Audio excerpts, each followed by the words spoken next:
자, 건부지라고 생각하시면 대답하지 말아요. 나지가 비싸다고 하신 분들만 대답해요.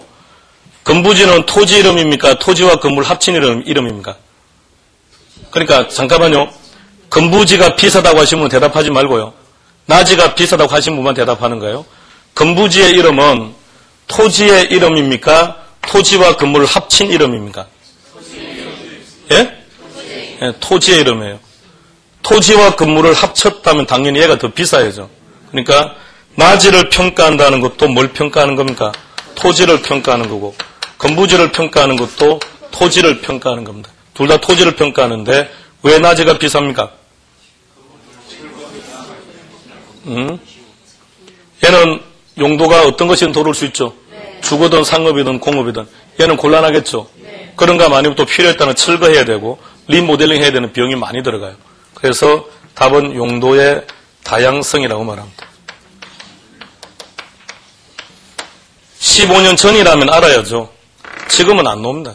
그러니까 쓸데없는 거 쓰지 말고요. 자, 나지가 건부지보다 비쌉니다. 이유 그러면 용도의 다양성, 근데 그런 건 알 필요 없는 거고요. 자, 두 가지를 비교합시다. 그럼 둘을 비교했을 때 나지가 비싸다 그랬습니다. 나지가 비싸다는 것을 건부지 입장에서 보는 겁니다.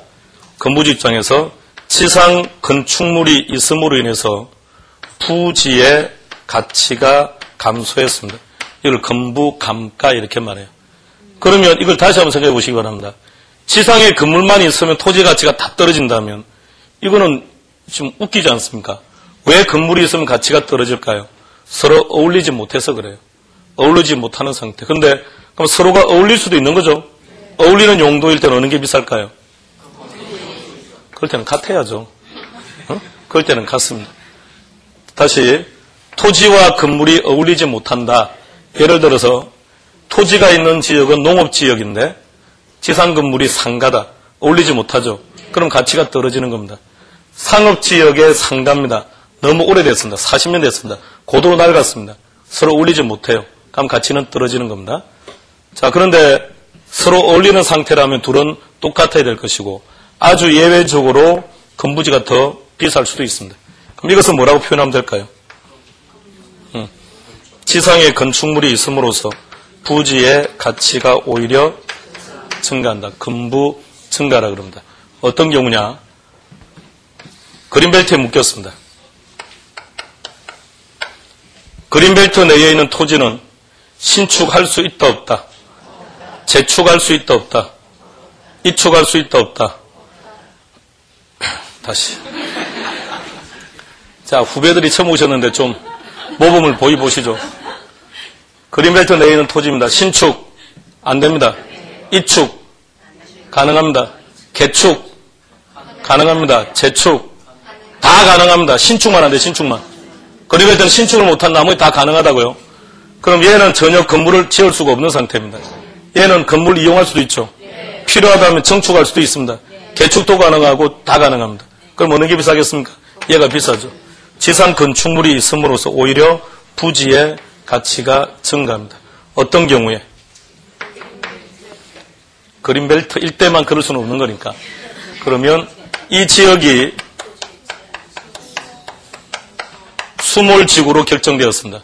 정부가 보상금 주려고 합니다. 누가 보상금 많이 받아갑니까? 그러니까 정부가 수용한다 그러면 나무 갖다 심고 막 창고 만들고 하지 않던가요? 보상금 많이 받으려고.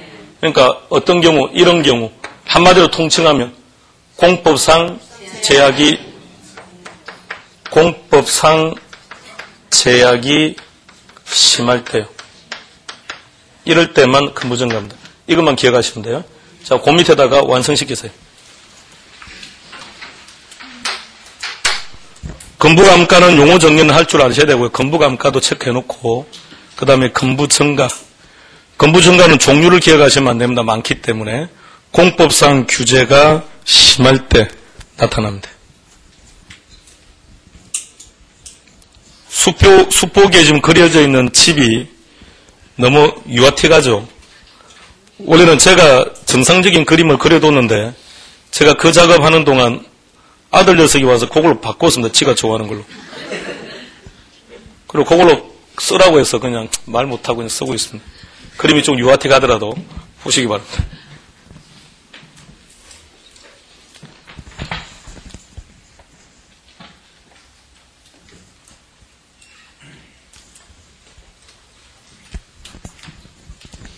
시험 문제가 나온다면 근부정가 말고는 없습니다. 그러니까 기억하실 것은 근부정가만 기억하시면 돼요. 카메라는 근부정가 잡으세요.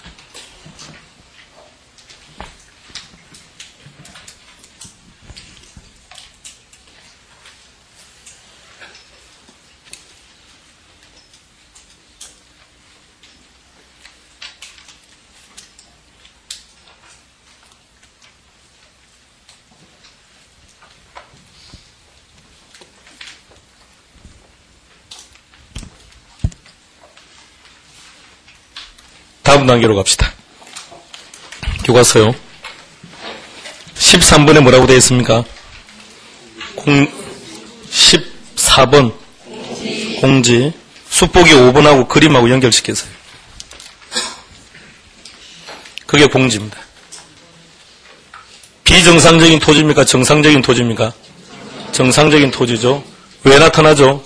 건폐율 때문에 나타나는 겁니다. 건폐율이 뭐죠? 건축물의 바닥 면적이죠. 건물의 신축을 위해서 토지를 샀습니다. 건물의 신축을 위해서 토지를 샀습니다. 건물은 어느 정도 범위 내에서 올리면 좋을까요? 토지 소유자 입장에서야 100% 다 올리는 게 제일 좋죠. 제일 건물을 이용도가 좋으니까. 그래서 100% 이용했다면 옆 건물하고 어떻습니까? 붙어버리겠죠. 그러면 내가 옆집에 샤워하는 모습을 볼 수 있어 좋긴 하지만 옆집도 나를 보니 이거 참 불편한 문제 아니겠습니까? 그래서 기본적으로 건폐율, 그래서 건폐율이 70%라면 건축물의 바닥 면적은 토지의 70%만 건물이 들었습니다. 나머지 30%는요.